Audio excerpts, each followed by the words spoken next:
याद रखो मेरी इस बात को, हमेशा योगी मुख्यमंत्री नहीं रहेगा, हमेशा मोदी प्रधानमंत्री नहीं रहेगा।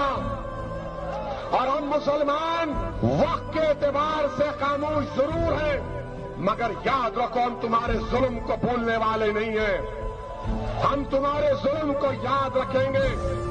अल्लाह अपनी ताकत के जरिए तुमको निस्तो नाबूद करेगा इंशाअल्लाह ताला। और हम याद रखेंगे, हालात बदलेंगे। जब कौन बचाने आएगा तुमको?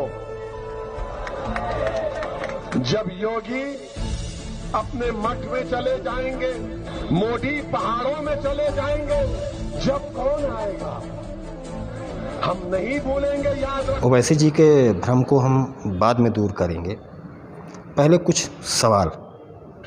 आपके इस बयान से क्या मुसलमानों की आर्थिक स्थिति में सुधार हो जाएगा? आपके इस बयान से क्या मुसलमानों के चिकित्सा क्षेत्र में उनको कुछ लाभ मिल जाएगा? आपके इस बयान से क्या मुसलमानों को शिक्षा सुविधाएं जैसी प्राप्त हो जाएंगी? आपने ही कहा था कि नोटबंदी के समय कि जहां मुसलमानों की बस्ती ज़्यादा है वहां एटीएम नहीं है या बैंक नहीं, तो क्या इससे बैंक खुल जाएंगे? इससे बेरोजगारी, महंगाई जैसे मुद्दे क्या सुलझ जाएंगे? ये मेरा आपसे सवाल है और उम्मीद करता हूं कि आप इसका जवाब देंगे। अब आते हैं आपके भ्रम पे। आपने कहा कि योगी और मोदी हमेशा नहीं रहेंगे। बिल्कुल सही है ना, ये पहले से थे, ये पहले भी नहीं थे, लेकिन जब जब आप रहे हैं ना, तब तब योगी और मोदी किसी न किसी रूप में रहे। जब बाबर और औरंगजेब आए तब राणा सांगा, महाराणा प्रताप, छत्रपति शिवाजी महाराज और बुंदेला वीर छत्रसाल महाराज जैसे थे, वो भी कहीं न कहीं अपने समय के योगी और मोदी थे। फिर आगे आते हैं कासिम रिजवी, आप बखूबी उनको पहचानते होंगे, जिनकी पार्टी आप स्वयं चला रहे हैं। जब वो थे तो हमारे एक सरदार काफ़ी थे, लौह पुरुष सरदार वल्लभ भाई पटेल, वो थे। आज आप हैं तो योगी और मोदी हैं। कल को जब योगी और मोदी जी जाएंगे तो आप भी जाएंगे, वो तो बात सुनिश्चित है, क्योंकि धरती पर कोई अटल तो है नहीं, सबको जाना है। तो जिस दिन आप फिर से किसी रूप में जन्म लेंगे और अपने ऐसे बोल वचन बोलेंगे, उस दिन फिर से योगी और मोदी किसी न किसी रूप में आके खड़े होंगे आपको जवाब देने के लिए। मेरा एक सिंपल सा सवाल आपसे है। मान लीजिए कि आप निजाम मुस्तफ़ा कायम करना चाहते हैं, इससे आपको क्या हासिल हो जाएगा? जिस भारत देश में रह कर के आप इस देश के लोगों के बारे में ऐसा व्यर्थ का प्रलाप कर रहे हैं, उससे क्या मिल जाएगा? आप देखिए, जिन देशों को आपने बना लिया, आप एक समय आपकी इच्छा थी, आपके बाप दादाओं की, कि हमें भारत में नहीं मिलना है, हमें पाकिस्तान में जाना है। जिस समय ऑपरेशन पोलो चला, आपको मालूम है काश्मीर रिजवी का फिर क्या हाल हुआ।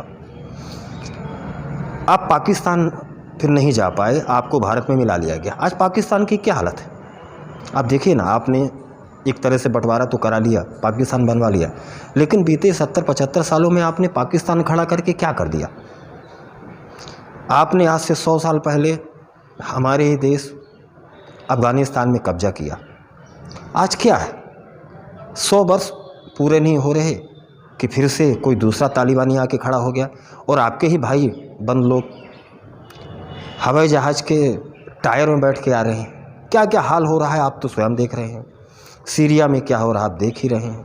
न जाने कितने ऐसे देश है कि वो क्या क्या हो रहा है आप खुद ही देख रहे हैं, जहाँ पर आपका ही झगड़ा, कहीं सिया सुन्नी का, कहीं देहलवी का, कहीं बरेलवी का, कहीं अहमदिया का। पाकिस्तान में भी क्या हो रहा, जो पाकिस्तान के संस्थापक थे मोहम्मद अली जिन्ना, उनके ही मोहम्मद अली जिन्ना, बहुत कम लोगों को मालूम होगा, वो अहमदिया मुसलमान कहलाते हैं। आज जिसने पाकिस्तान राष्ट्र बनाया, वहीं पर उसी देश में अहमदिया मुसलमानों को काफिर माना जा रहा है। ये क्या करेंगे आप? जिस विष का आप दमन कर रहे हैं, जो बो रहे हैं, उससे किसी का हित नहीं होना।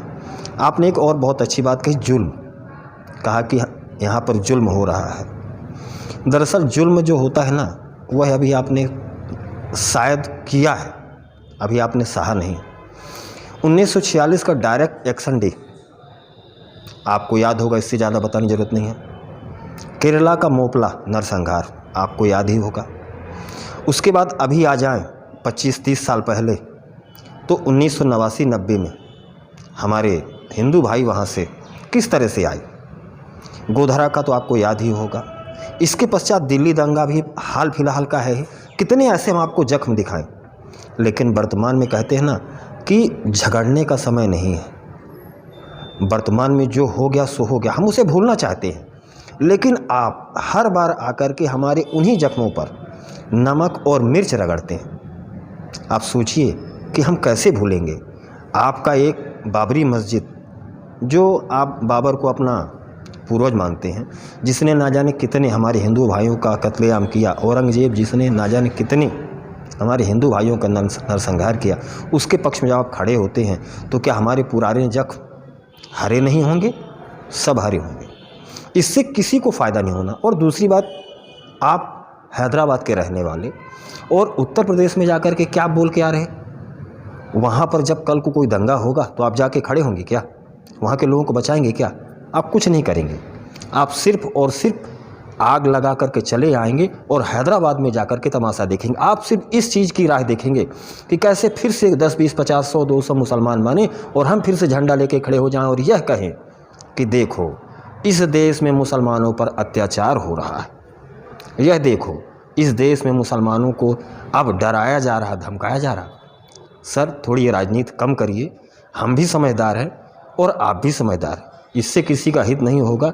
बाकी आपकी मर्जी, बाकी तो हम हैं ही, फिर जैसा होगा देखा जाएगा। जय श्री राम।